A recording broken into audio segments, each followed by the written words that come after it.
Welcome to Women RX, Women's RX. Fun, fitness, and trash talking. Yes. So normally when we do this, it's going to be Sandra and I both kind of 50% each, give and take a little bit, but we thought we'd start this very first episode out with me interviewing Sandra, the actual athlete between the two of us. So there's a lot of backstory that I've been thinking should get out into the public, even stuff I want to know that I maybe haven't heard before. So we're going to just jump right in. Sandra, how are you doing today? Good. You know, it's Friday. We just hit a WOD together. Like, was kind of last minute. Like, do you want to do my WOD? Do you want to jump in? Chris jumped in. It was fun. It was good. It was tough. Can't feel my abs. Yeah. I went at about like 200 meters into the row. I turned to Rob and I was like, "Do you feel your abs from all our GHDs we did yesterday together?" And he was like, "Yeah," and like giggled, and then I started giggling in the row. It just didn't turn out good. That's true. Yeah. It was also kind of a perfect representation of a workout that got us here, where we were able to go really, really head to head, and I think I edged her out by about 15 seconds on a 10-minute long workout. Yeah. Doing the exact same scale. There was zero scaling for either of us. Both of us got a really good workout in, and I won this one just because I'm bigger, stronger rower than she is, and I just wanted a little bit more today. Yeah, so I knew the boys would get off of the rower faster than me, so I tried to kick up into my handstand walking right away, and I'd made solid ground in my gains in my handstand walk. Toes to bar, I'd just say kept a regular pace, and then again back to the handstand walk, caught up a little bit, and then it just came down to killing myself on the row. Yeah. So we're definitely gonna get into the more recent developments, but I want to go back quite a ways. So I've known Sandra. I've known you for 3 years now. I'd say the 2017 Open. I was actually when we first met. Started working out together a little bit, and I want to go way back before that. I want to go as far back as maybe high school, first sports experiences, stuff like that. I want to know where you first started competing with other people. Yeah, so my background in athletics, I've always played a lot of sports. So started with soccer when I was younger, then got into high school sports and all different things. So I played volleyball, basketball for my high school. I also played field hockey, soccer. I was an all-Ontario javelin thrower. I won Athlete of the Year at my elementary school, my middle school, and my high school. No big deal. No big deal, but also very much academic-based. A little bit of my background too, so then I ended up going to University of Western, where I did kinesiology, so I played sports for marks. I became a fitness instructor, personal training certificates, all there. Also played some women's tackle football when I was at Western, and yeah, so that's my background in sports, and then it just led into the fitness industry when I graduated from Teachers College after that. I went full-time PT, full-time fitness instructor. And then I got into CrossFit up in North Bay. Then I moved down south. I was able to get myself into my teaching career, but also keep on with my other stuff. All right. So when, obviously anyone that's ever trained with you or just hung out with you at all can kind of tell you you really like a barbell whenever you get one of those into a workout. Did you do much lifting before you got into CrossFit? Yeah, so like my background in squatting, deadlifting was already very solid when I got into CrossFit. I already had a pretty high back squat. I already had a very high deadlift. And then when I got to CrossFit, it was just more like now I was put onto a plan. And now I was kind of working on my strength instead of just, that 8 reps that we were always, 8 reps to get that pump. And so CrossFit just kind of put me on that plan of like, how do you actually get stronger? So I already had a solid background. Like we joke, like when I first learned to like clean jerk, I was clean jerk 165 pounds. Yeah. Like within my first 2 months, that was like my 1 rep max. How did you get into lifting before CrossFit? So there must have been another exposure. Most women that are really good lifters in CrossFit kind of found it through CrossFit. Yeah, so I got into lifting in university in my undergrad. One of my boyfriends at the time was into the gym like me, and he was squatting and deadlifting. I kind of was like, can you teach me that? And so I had him teach me that, and it just kind of went from there, and I started doing my own stuff with it. And like we're talking like I would like back squat 8 reps and then run up and down the stairs 4 times. I was doing crazy stuff that was kind of like CrossFit, but I wasn't actually doing CrossFit yet. Yeah. I think that we're kind of both at that age where we probably all had a little bit of experience doing stuff where it's like, hey, this is really close to CrossFit, like what you were doing, 10 years ago, and look back and be like, very similar. Yeah, and like I look back and like pretty much I feel like all I've ever done is now CrossFit if I really was to term what I was doing. Yeah. Yeah. So when you first got into CrossFit, what did you struggle with most? Because obviously we know what you did well the best was lifting weights. What did you struggle with most? I would say like endurance gymnastic stuff. So I got kipping and butterfly stuff quite fast. Like within a couple months, like I was able to do like butterfly pull-ups, butterfly chest to bars. But it was like, I'd see a workout and I'd see like, like 5 rounds with like 10 reps of it and something else. And it's like, okay, like I'll just try to go unbroken on all those 10 reps and like, just fall apart, right? Like you'd be the first round 10 reps and then your next round you'd be down to singles. So I think gymnastics and endurance, which I've made significant improvements on over the years. Were you fairly well conditioned when you started, just maybe not to the standard that CrossFit demanded? Yeah, I was well conditioned enough that in a regular class, I would do well in the conditioning part. But in comparison to, say, like the CrossFit Open, or to be at a high level, no. Like I wasn't conditioned at that level. Yeah. Okay. And then that kind of leads us there. So what was your first exposure to competing in CrossFit? My gym up in CrossFit 705 in North Bay would always host their own competition, so member comps like we do here. And then there was a competition in Sudbury that summer, which runs called Beyond the Barbell, and it's still running up in Sudbury. And yeah, so that was my first time going into a team comp, and we won. There you go. We got some sweet swag out of it. So, and then pretty much soon after that, I was moving down south here. Yeah. I noticed a lot of people that went on to be really good CrossFitters sort of had that experience of, maybe I should compete, maybe I shouldn't, and then they do their first comp, they're like, oh, I won, I'm pretty good at this, maybe I should see how good I can get. So it was sort of for you? I would say, kind of like that. I did well from the beginning at it, but definitely, was put in my place when I came down south and actually got to be with other, like, really good athletes, and that's where I got better. I wish I made the change south sooner to be with these people, because I would have just gotten that much better, that much faster. Yeah. I think that's what people don't understand is, it's great to be the best in where you are, but unless you're the best out of everybody, then it doesn't matter. Yeah. So when was that you moved down south? So about 1.5 years, 2 years into my CrossFit, so a year before I kind of met you guys. Okay. So I wasn't down south long before I ended up moving here.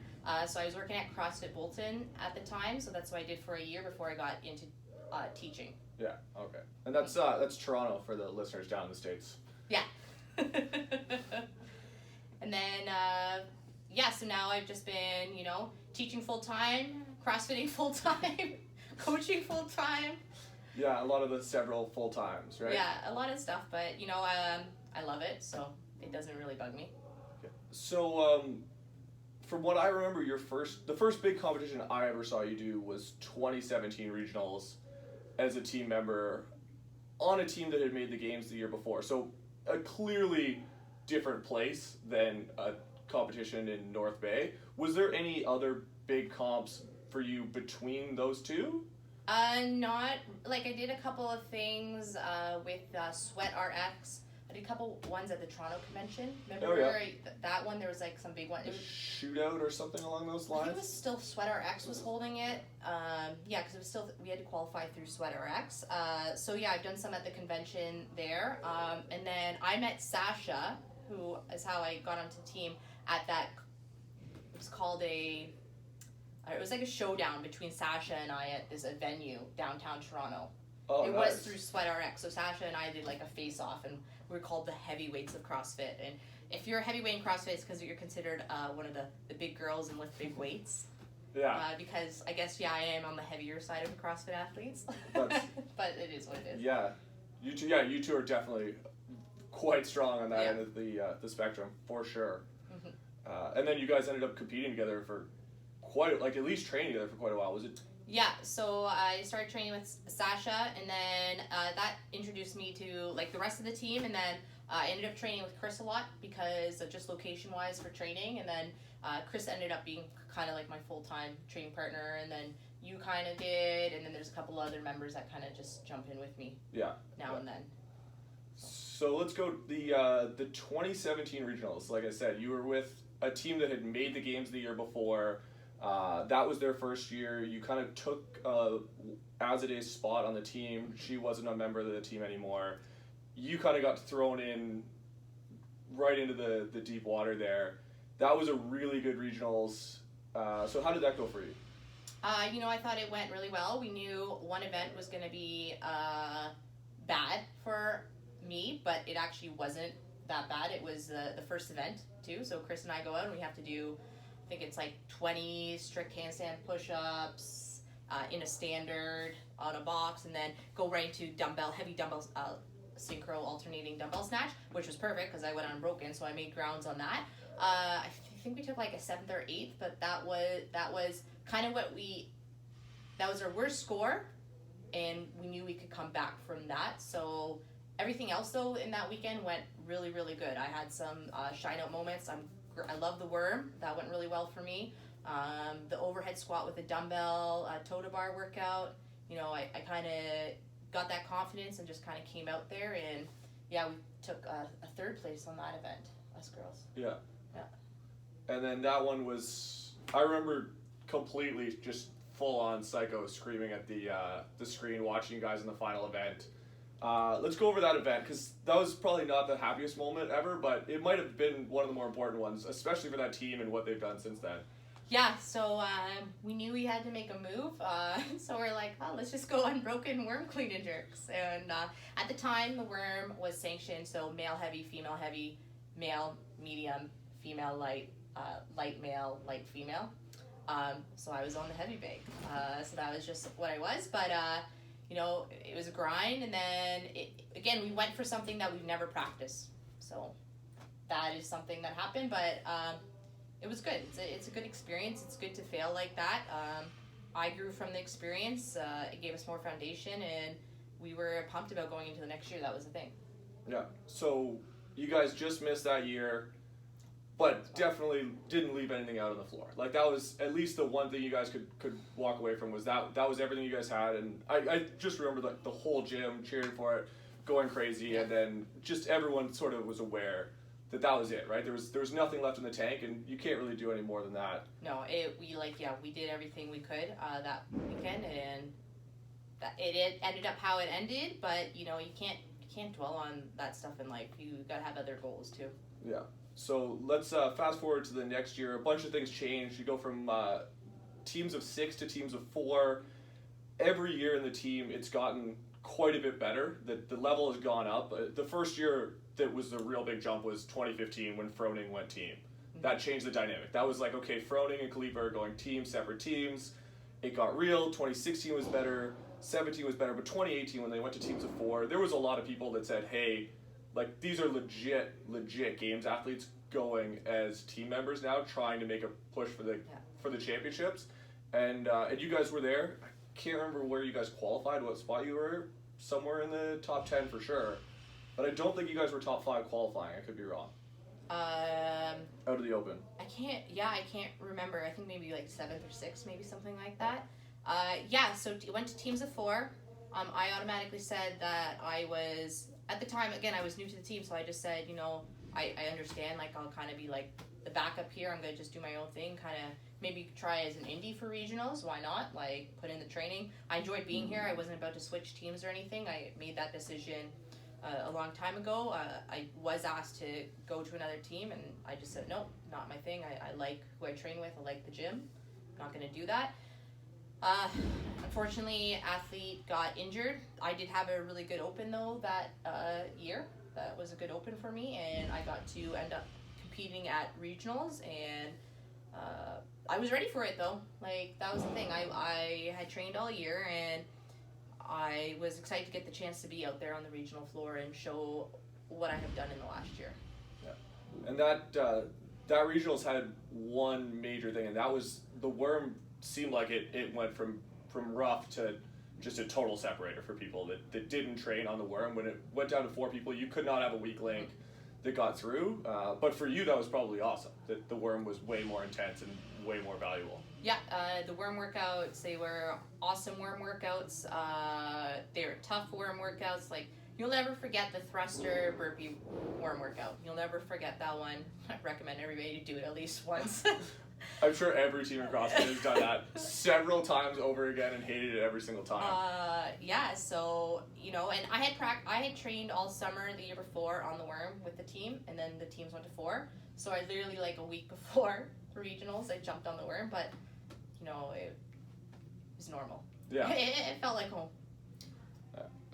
Do you remember what your open placement was? Because I want to get a little bit into the where you placed and how the changing of the format affected you. So do you remember your open placement in 2018 in Canada? I think it was like 25th. So I think I was like 5 spots from making it for regional as an individual. Yeah. Something like that. It was close.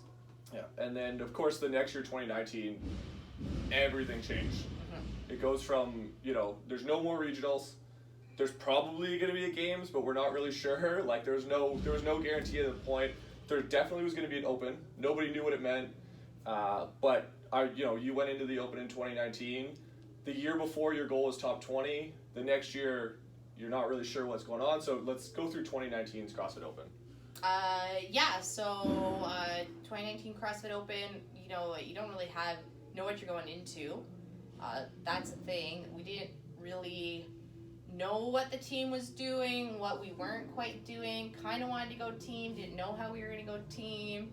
I'm a big believer in doing the open no matter what. Even as a coach, I think everybody should do the CrossFit Open just to understand what it's like and be a part of the community of CrossFit.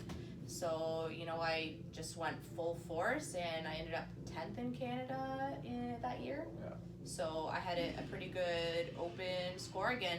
You know, some things came out that I needed to work on again, but again, improvements, but also just focusing my goals. I'm pretty good at directing on what I need to work on, and I think you can count for that. I don't shy away from working on my weaknesses. I'm probably one of the few people that always work on my weaknesses. Yeah, I'll give you that one for sure. I guess it's because you have so many of them. It's easy to work on. Yeah. Like I've said a bunch of times, like if your squat PR never goes up again, you never have to worry about that. Like I think I did the math in 2018 on if you had a pretty good day for the 1 rep shoulder press, deadlift, and back squat. A mediocre lifting day for you would put you in like 5th in the world. Yeah, so we would have done all right in that event that year. It was something where it's like, okay, you know, if I see you grinding out like heavy single deadlifts twice a week, like we know you're not sticking to the plan, but no. I mean, you've done more handstand walking than I've seen anyone do, and you've really come a long way with it. I tell everybody this story, okay? One time Vellner was here, okay, and the team was here. We were all doing a photo shoot for Pro Energy, and we were practicing one of the old regionals workout where it's a waterfall handstand walk, and I came over my hand and I fell like right in front of Vellner, and he laughed at me. Like, so if anybody's embarrassed about learning a handstand walk, I fell in front of Patrick Vellner, okay, and got laughed at. Like, no one should be embarrassed. Like, Pat's a pretty nice guy. Like, if he was laughing at you, it must have been really funny. Like, it was bad. He would have stifled it quite a bit, but I imagine. It was like onto my face. Oh, so bad. Yeah. So I was going to ask you a few more things, a little bit more specific, but I actually think it might make a really good episode. One of the things I want to talk to you about is kind of the difference between like a male CrossFitter and a female CrossFitter and the different unique challenges that you face. But I think that's actually would make a really good episode all by itself, and maybe we could go a little bit more back and forth with it. Yeah, I think let's save that one for another. Okay, we'll save that one. That might be our first, you know, one-on-one deep dive into something. Yeah. Maybe not, but it's definitely one of the topics I want to get into because it's definitely an interesting dynamic to this sport that's different from some other sports. Yeah, we can bring up some facts that we've studied before Yeah. ourselves. We can bring up some that's good. Yeah, right. And that's kind of the very dynamic of this podcast that we're starting, right? Women's RX.